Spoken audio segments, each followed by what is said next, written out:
ప్రియ సోదరీ సోదరులారా, ఈరోజు మన పాఠం రూతు గ్రంథం 4వ అధ్యాయం 12 నుండి 21వ వచనం వరకు వినండి. ప్రజలందరూ బోయజును ఆశీర్వదిస్తున్నారు. ఈ అధ్యాయంలో మనకు ఎన్నెన్నో సత్యాలు బోధపడతాయి. 12వ వచనం, ఎఫ్రాతాలో నీవు క్షేమాభివృద్ధి కలిగిన వాడవై బెత్లెహేములో నీవు ఖ్యాతి నొందుదువుగాక. నీవు బలవంతుడవై ధనధాన్య సమృద్ధి కలిగి యోగ్యుడవై జీవించు. బెత్లెహేములో నీ ఉత్తమ సౌశీల్యాన్ని నిరూపించుకో, ఇంకా మంచి పేరు తెచ్చుకో. ఈ విధంగా ప్రజలు అతణ్ణి ప్రోత్సహిస్తున్నారు. యెహోవా ఈ యవ్వనస్తురాలి వలన నీకు దయచేసే సంతానము నీ కుటుంబము తామారు యూదాకు కలిగిన పెరెసు కుటుంబము వలె ఉండునుగాక. పెరెసు వంశీకులు ఎందరో ఉన్నారు. వీరు దేవుని చేత ఆశీర్వదించబడిన వారు. సంఖ్యాకాండం 26వ అధ్యాయము 20-21 వచనాలు. ఈ జాబితాలో యూదావారి వంశంలో పెరెసీయులు, పెరెసు వంశస్థులు పేర్కొనబడి ఉన్నారు. కాబట్టి బోయజు రూతును పెండ్లి చేసుకుని ఆమె వద్దకు పోయినప్పుడు యెహోవా ఆమె గర్భవతి అగునట్లు అనుగ్రహించాడు. గనుక ఆమె కుమారుణ్ణి కన్నది. అప్పుడు స్త్రీలు నయోమితో అన్నారు, ఈ దినమున నీకు బంధువు లేకుండా చేయని యెహోవా స్తుతి నొందునుగాక. ఆయన నామము ఇశ్రాయేలీయులలో ప్రకటించబడునుగాక. గమనించాలి, రూతు ఒక కొడుకును కన్నది. అప్పుడు స్త్రీలు అతణ్ణి చూచి నీకు బంధువు పుట్టాడు అని నయోమితో అంటున్నారు. దేవుడు నిన్ను మరచిపోలేదు అంటున్నారు. దేవుణ్ణి స్తుతిస్తున్నారు. రూతు కన్న ఈ పిల్లవాడు గొప్పవాడవుతాడు. నిన్ను ప్రేమించి 7 కుమారుల కంటే నీకు ఎక్కువగా ఉన్న నీ కోడలు ఇతణ్ణి కన్నది అని నయోమితో చెప్తున్నారు. ఇతడు నీ ప్రాణమును ఓదార్చి ముసలితనమున నీకు పోషకుడవుతాడని నయోమితో చెప్పారు. 7 కుమారులు అన్నప్పుడు ఈ అంకె సంపూర్ణతను సూచిస్తుంది. అప్పుడు నయోమి ఆ బిడ్డను తీసుకొని కౌగిట ఉంచుకొని వానికి దాదిగా ఉన్నది. ఆమె పొరుగు స్త్రీలన్నారు, నయోమి కొరకు కుమారుడు పుట్టాడు. అతనికి ఓబేదు అని పేరు పెట్టారు. అతడు దావీదుకు తండ్రి అయిన యెష్షయికి తండ్రి. కుమారుడు అన్నప్పుడు మనుమడు అని కూడా అర్థం వస్తుంది. నయోమికి మనుమడు పుట్టాడు. ఓబేదు అనే పేరుకు అర్థం సేవకుడు లేక ఆరాధికుడు. నయోమి చాలా వృద్ధురాలైపోయింది. ఆమె జీవితంలో ఎన్నో కష్టాలు అనుభవించింది. ఇప్పుడు ఓబేదు పుట్టినప్పుడు ఆమెకు ఎంతో ఆదరణ కలిగింది. మనుమడు తనకు చేదోడు వాదోడుగా ఉంటాడు. నయోమి మనమణ్ణి ఎత్తుకున్నది, కౌగిలించుకున్నది. బోయజు దంపతులు నయోమిని జాగ్రత్తగా చూసుకుంటున్నారు, పోషిస్తున్నారు. నయోమి ఓబేదుకు చిన్నప్పటి నుండే ఎన్నెన్నో పూర్వీకుల గాథలు చెప్పేది. ఆ విధంగా అతణ్ణి దైవ సేవకునిగా తీర్చిదిద్దింది. పెరెసు వంశావళి ఏదనగా పెరెసు, హెస్రోను, రాము, అమ్మీనాదాబు, నయస్సోను, శల్మాను, బోయజు, ఓబేదు, యెష్షయి, దావీదు. చూచారా, ఇది దావీదు వంశావళి. యేసుక్రీస్తు దావీదు కుమారుడు. ఈ వంశావళులు మత్తయి, లూకా సువార్తల్లో రాయబడి ఉన్నాయి. అందుకే అపొస్తలుడైన పౌలు రోమాపత్రిక 3వ అధ్యాయం 29వ వచనంలో అన్నాడు, దేవుడు యూదులకు మాత్రమే దేవుడా? అన్యజనులకు దేవుడు కాడా? అవును, అన్యజనులకును దేవుడే. సోదరీ సోదరులారా, ఈ వాక్య భాగంలో ఓబేదు అనే శిశువును చూస్తున్నాము. ఈ బాలుడు నిజంగా ధన్యుడు. ఇతని తండ్రి బోయజు, తల్లి రూతు. వృద్ధురాలైన నయోమి చేతిలో అతడు పెంచబడుతున్నాడు. గొప్ప ఆశీర్వాదం. తండ్రి యెహోవాయందు భయభక్తులు కలిగిన విశ్వాసి. నయోమి తన మనుమణ్ణి ఆప్యాయంగా పెంచే భక్తురాలు. తల్లి రూతు దేవుని యందు భయభక్తులు గల ఉత్తమ ఇల్లాలు. అపొస్తలుడైన పౌలు 2 తిమోతి 1వ అధ్యాయం 5వ వచనంలో చెప్పిన మాటలు గుర్తుంచుకోండి.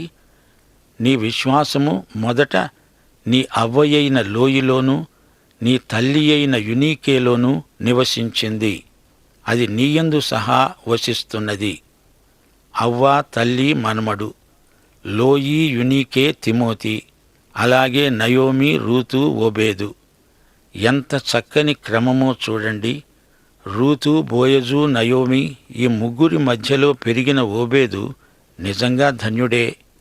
రూతు మొదటి భర్త మహలోను, గతించిన నయోమి భర్త ఎలీమెలెకు. ఆ ఇద్దరి వంశక్రమాన్ని బోయజు నిలువబెట్టాడు. ఇదంతా తలంచుకున్నప్పుడు రూతు తన అత్తయైన నయోమికి ఎంతో కృతజ్ఞురాలై వ్యవహరించింది. బోయజు కూడా ఎంతో ధన్యుడు. దేవుని కృపచేతనే యేసు ప్రభువు యొక్క వంశక్రమంలో చేరినవాడయ్యాడు. ఇప్పుడు నయోమి నిజంగా నయోమి, మారా కాదు. నయోమి అనగా దేవుడు మధురమైన వాడు అని అర్థం. దేవుని సౌశీల్యం మధురమైనది.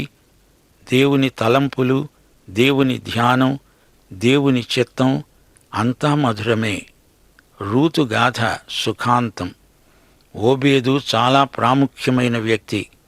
ఇతని నుండి దావీదు వరకు, దావీదు నుండి యేసుక్రీస్తు వరకు వంశరేఖ పొడిగించబడింది.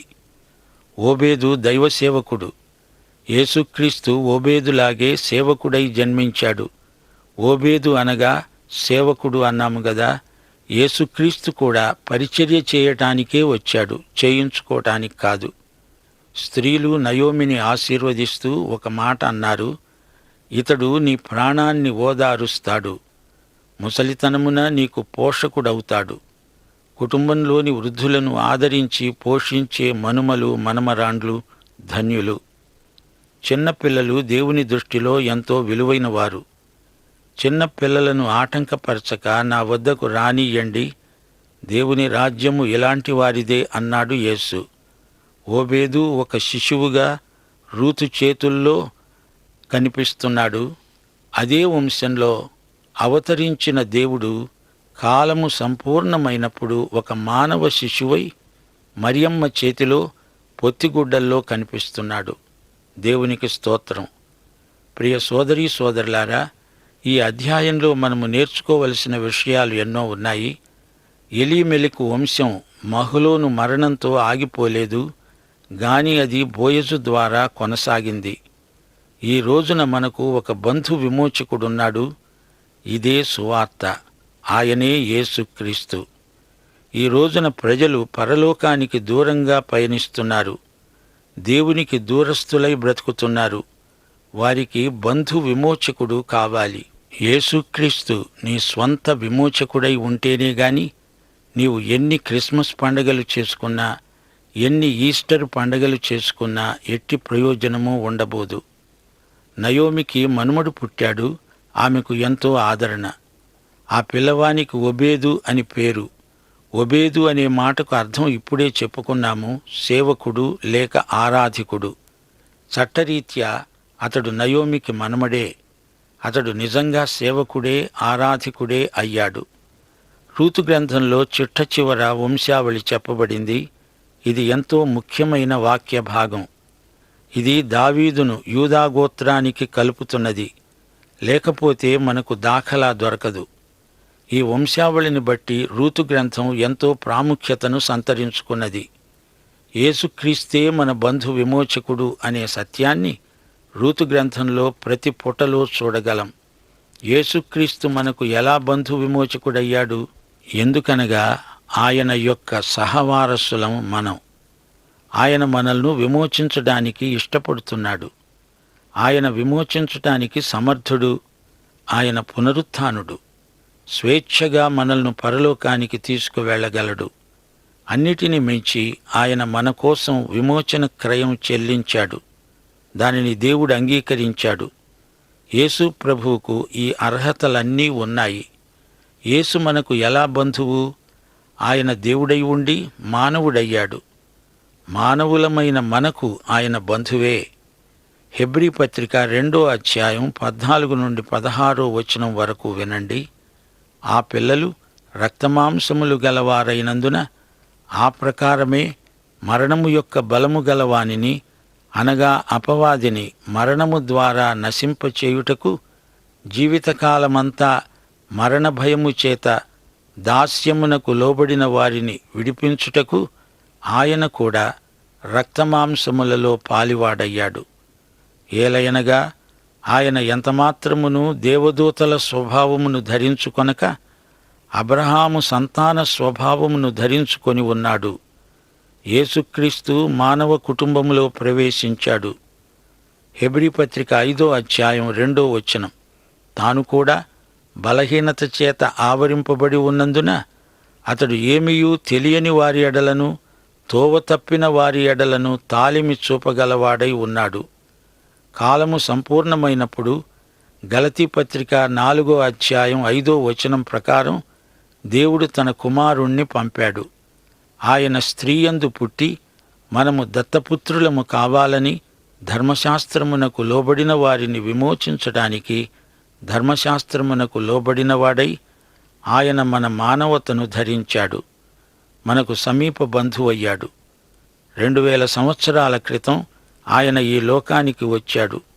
సోదర మానవుడయ్యాడు, శ్రమపడ్డాడు, రక్తం కార్చాడు, చనిపోయాడు. ఆయన ఈ రోజున నీకు నాకు బంధు విమోచకుడయ్యాడు. ఆయన మన కష్టసుఖాలన్నీ ఎరిగినవాడు. మనతో తనను తాను సంయుక్తపరుచుకోవడానికి ఆయన సిగ్గుపడలేదు. ఫిలిప్పీ పత్రిక 3వ అధ్యాయం 14వ వచనంలో పౌలు చెప్పినట్లు, క్రీస్తు యేసునందు దేవుని ఉన్నతమైన పిలుపునకు కలిగే బహుమానము పొందాలని గురి వద్దకే పరుగెత్తుతున్నాను. దేవుడెందుకు మానవుడయ్యాడు? దానికి ఒక్కటే జవాబు. మానవ విమోచన కొరకే దేవుడు మానవుడయ్యాడు. ఆయన మనకు ఆత్మ బంధువు, బంధు విమోచకుడు. మనల్ని విమోచించడం ఆయనకెంతో ఆనందం. నయోమికి మరొక బంధువు ఉన్నాడు, కాని అతడు బంధు విమోచకుడు కాడు. కాని బోయజు బంధువు మాత్రమే కాదు, బంధు విమోచకుడు కూడా. విమోచించడానికి ఇష్టపడుతున్నాడు. రోమాపత్రిక 3వ అధ్యాయం 24వ వచనం మీ హృదయాలపై రాసుకోండి. నమ్మేవారు ఆయన కృపచేతనే క్రీస్తు యేసునందలి విమోచనము ద్వారా ఉచితముగా నీతిమంతులని తీర్చబడుతున్నారు. ఉచితముగా అంటే ఏమీ కారణము లేదు, ప్రేమను బట్టి అలా చేశాడు. హెబ్రీ పత్రిక 12వ అధ్యాయం 2వ వచనంలో పౌలన్నాడు, మన విశ్వాసమునకు కర్త, దానిని కొనసాగించేవాడైన యేసు వైపు చూస్తూ మన ఎదుట ఉంచబడిన పందెములో ఓపికతో పరుగెత్తుదాము. ఆయన స్వచ్ఛందంగా మన కోసమై చనిపోవటానికి సిద్ధమయ్యాడు. యేసుక్రీస్తు విమోచించగల సమర్థుడు. బెత్లెహేములో నయోమికి బంధువులెందరో ఉండవచ్చు, కాని బోయజు ఒక్కడే బంధు విమోచకుడు. హెబ్రీ పత్రిక 7వ అధ్యాయం 25వ వచనం జ్ఞాపకం చేసుకోండి. ఈయన తన ద్వారా దేవుని వద్దకు వచ్చేవారి పక్షమున విజ్ఞాపన చేయటానికి నిరంతరము జీవిస్తున్నాడు. గనుక వారిని సంపూర్ణముగా రక్షించడానికి శక్తిమంతుడై ఉన్నాడు. ఆయన మనకు సమర్థుడైన శక్తిమంతుడైన బంధు విమోచకుడు. యోబు గ్రంథం 19వ అధ్యాయం 25వ వచనంలో భక్తుని సాక్ష్యం వినండి. నా విమోచకుడు సజీవుడని, తరువాత ఆయన భూమి మీద నిలుస్తాడని నేనెరుగుదును. నా బంధు విమోచకుడు యేసు సజీవుడు. ఆయన ఇప్పుడు పరలోకంలో తండ్రి కుడిపార్శ్వాన ఉండి మన కోసమై విజ్ఞాపన చేస్తున్నాడు. ఆయన సర్వసమర్థుడైన విమోచకుడు.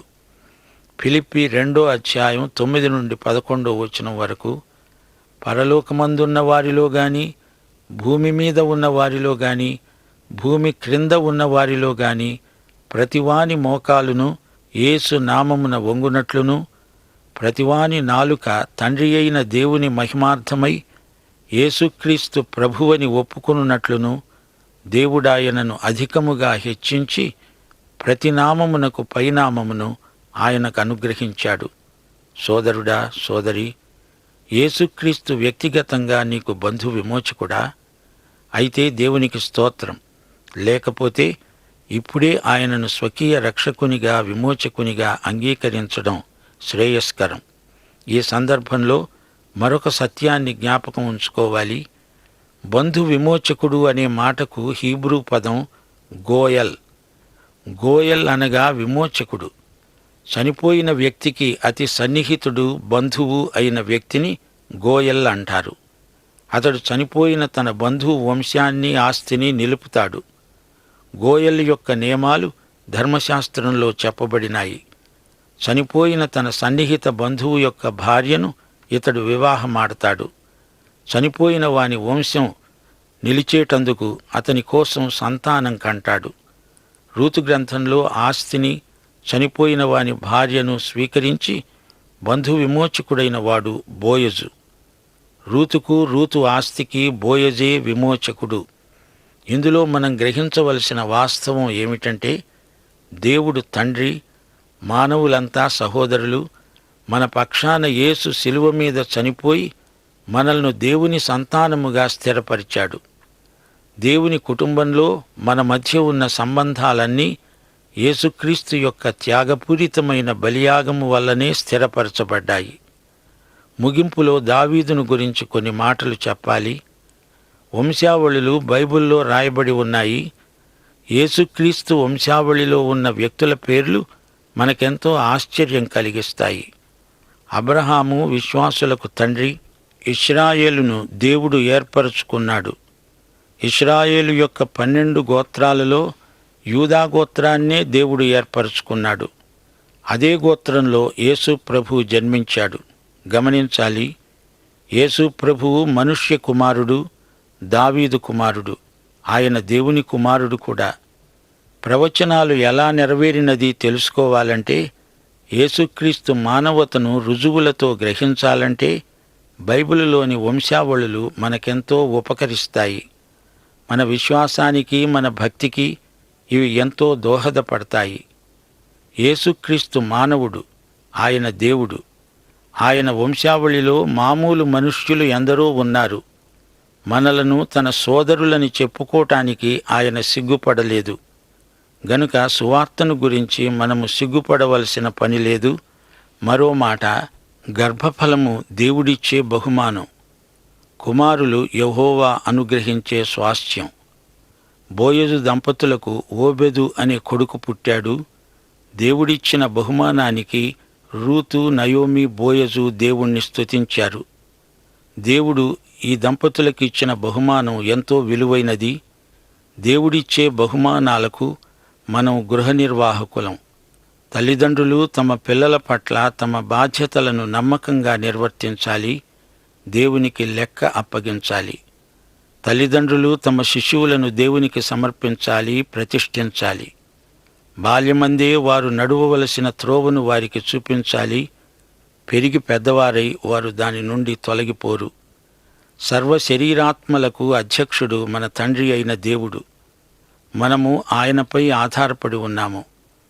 పిల్లల పెంపకం గొప్ప సేవ. దేవుడే మనల్ని నడిపించాలి. పిల్లలను మనం దేవుని కృపాసనం వద్దకు ఎడతెగక తెస్తూ ఉండాలి. కుటుంబారాధన పిల్లల మనస్సులపై చెరిగిపోని ముద్ర వేస్తుంది. ఈ అధ్యాయంలో ఒక గొప్ప మర్మం దాగి ఉంది. మోయాబీయురాలైన రూతు దావీదు వంశానికి పితామహి, ప్రపితామహి అవటం విశేషం. క్రైస్తవ సంఘంలోనికి అన్యులకు ప్రవేశం లభించటానికి రూతే కారకురాలు. యూదులలో కొందరికి ఇది మింగుడు పడని మాత్ర. షిమ్మీ దావీదును దూషిస్తూ, నీ పుట్టుక అన్యురాలి నుంచి వచ్చింది అన్నాడు. కాని అది దేవుని కృప. ఈ విషయంలో దేవుడు సిగ్గుపడలేదు. ఓబెదు అంటే సేవకుడు. క్రైస్తవ విశ్వాసి యజమాని వాడుకొనుటకు అర్హమైన పాత్ర. సేవ చేయించుకునేవారు స్వార్థపరులు, సేవ చేసేవారు నిస్వార్థ బుద్ధి గలవారు. యేసు సేవ చేయడానికే వచ్చాడు కాని సేవ చేయించుకోవటానికి కాదు. నయోమికి గొప్ప ఆశీర్వాదం. ఈ దినమున నీకు మనుమణ్ణి ఇచ్చిన యెహోవా స్తుతినొందునుగాక. ఆయన నామము జాతి అంతటా ప్రస్తుతింపబడునుగాక. ఇంతటితో రూతు గ్రంథం ముగిసింది. అయితే సోదరుడా, సోదరి, నీవు రక్షించబడినావా? యెహోవా ఆశీర్వాదము, కాపుదల, యేసుక్రీస్తు సన్నిధి కాంతి, కరుణ, పరిశుద్ధాత్మ కాంతి ప్రసారము, సమాధానము మనకు సదాకాలము ప్రాప్తించునుగాక. ఆమేన్.